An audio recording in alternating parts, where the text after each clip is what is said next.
Hello, welcome back to the Board Games 4K YouTube channel, and this is a channel where we give you reviews, playthroughs, unboxings, and we generally talk a lot of bollocks about tabletop gaming in general. And in this video we are going to be continuing our countdown of our top 100 games of all time. We are going to be counting down from number 70 down to number 61. Remember, if you're new here, please consider subscribing to this channel. Leave a comment in that section down below, and we'll see you after this.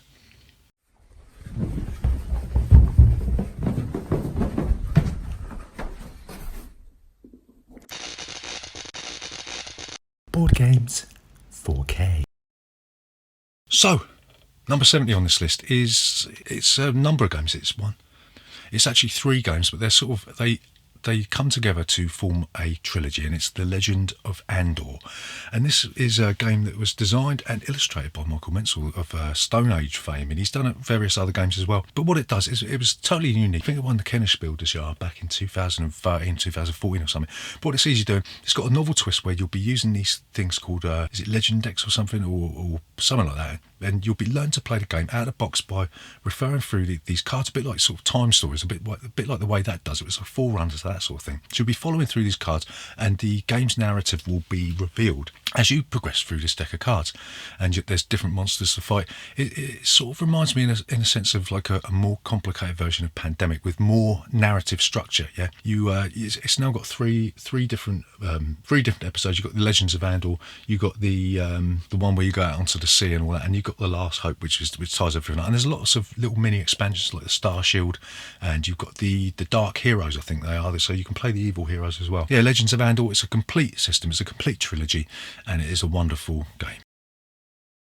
So number 69 on this list is a stock market trading game, and whilst I'm not a big fan of stock market traders, this game is absolutely fantastic. And its stockpile, it sees you trying to take control of all these different stock assets, and you'll be trying to manipulate the stock market with insider information to try and trick other people into buying the wrong stuff that they don't really need.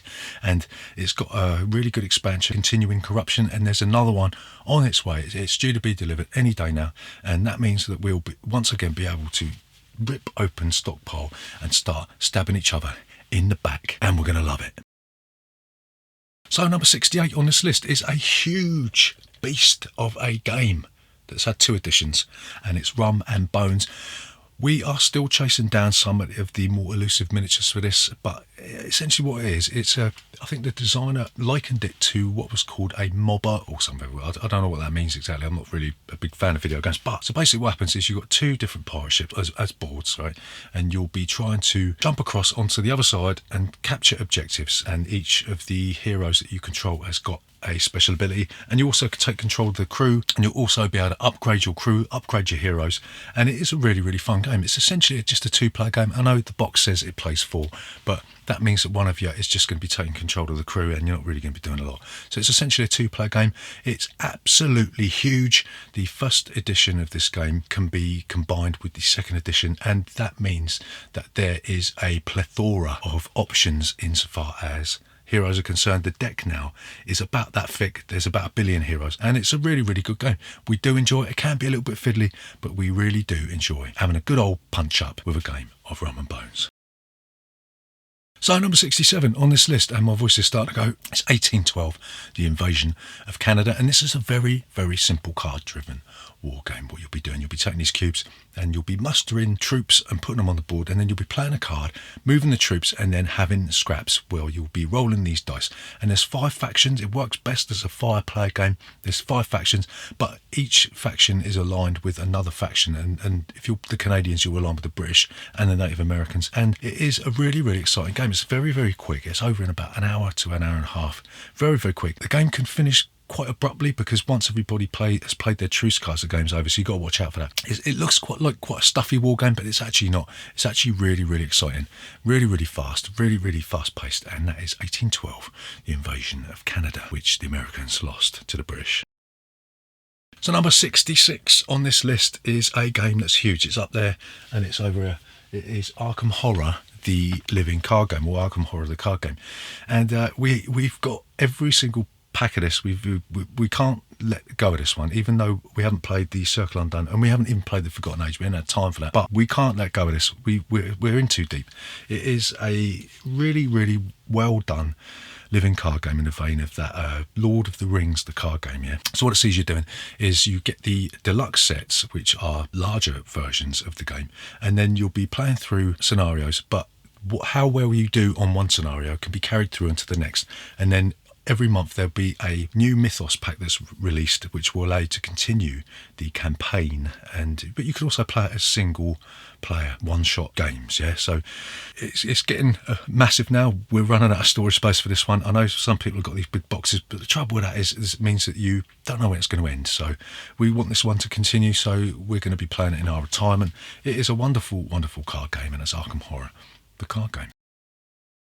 So number 65 on this list is a game that should and could be up higher on this list. It's Twilight Imperium 3rd/4th edition. We got the 4th edition, we got rid of the 3rd edition, but it's the Twilight Imperium is a game that we absolutely adore. It's a magnum opus, a grandiose, huge, sprawling space opera that sadly only gets played once a year for us, because we just can't find the time to get everybody round, because we only play this with 6 players. We're not going to play this with less than 6 players.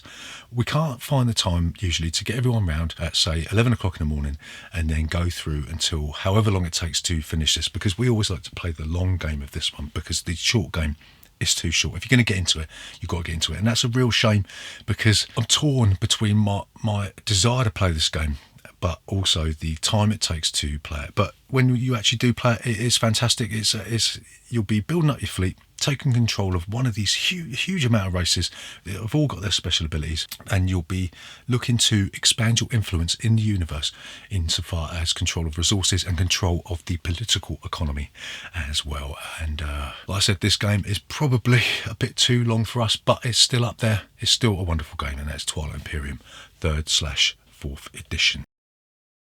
So number 64 on this list is another game that we reviewed recently. It's Fury of Dracula, and we had this back in the day when it was first printed by Games Workshop in 1986, I think 1985, 1986. We left it alone with the Fantasy Flight reprint, but then we got the 3rd edition, and I'm not sure whether we prefer the original edition or the newest edition, but essentially what it is sees you doing is one player takes control of Dracula, and they'll be moving around in secret by playing these cards onto the board, laying traps for the rest of the investigators, and their job is simply to find Dracula and to beat him up and kill him, right? Whilst this game can be accused of being a little bit fiddly and the rules are a little bit weird, so it will take you a couple of plays to get it inside your skull, right? But once you do, Fury of Dracula is one of the best one versus all type of games out there, and yeah, it's well worth playing.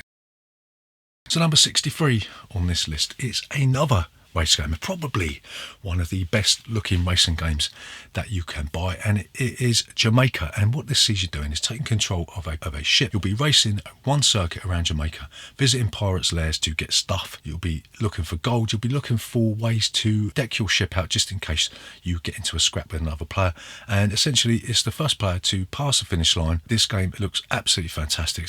It's so gorgeous to look at. The production value is off the charts, and it's actually quite a good game as well, because it's card driven. You'll be playing a card and you'll be doing what it says on the left side in the day phase, and then you'll be doing the night thing as well. So that's Jamaica.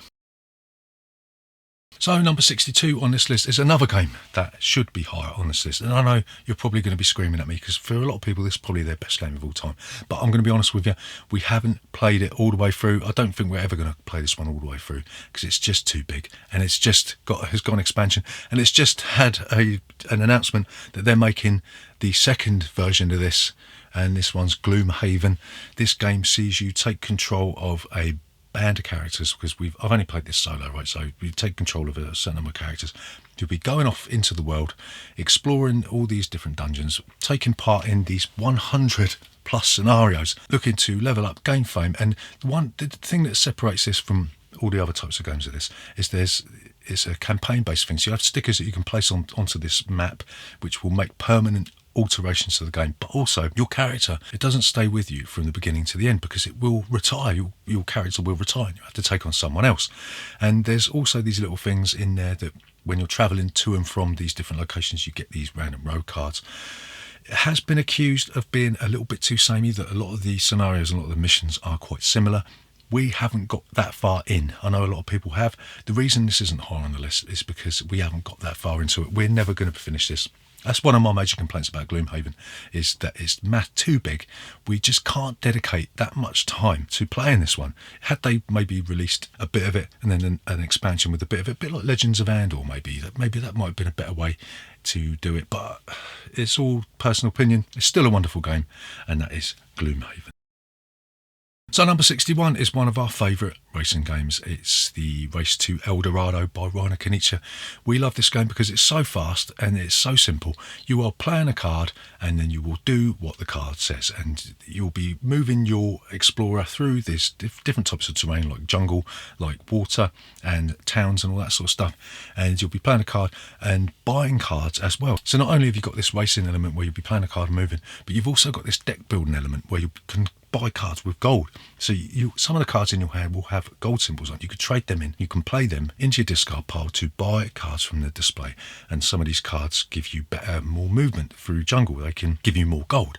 And they can also give you these game breaking special abilities where you could sort of forget about the terrain that you're moving through. You just move through it for free and all that sort of stuff. So yeah, it's a modular board. You could set this game up however you want. There's in the rule book, there's stuff that tells you sort of different map things that they recommend, but you can set this up however you want. And one of the reasons I really like this is because I've never actually lost a game of this one. We played it a billion times and I've won every time. So that's probably why it's above Gloom Haven in this list, right? So that is our number 70 to 61, I think.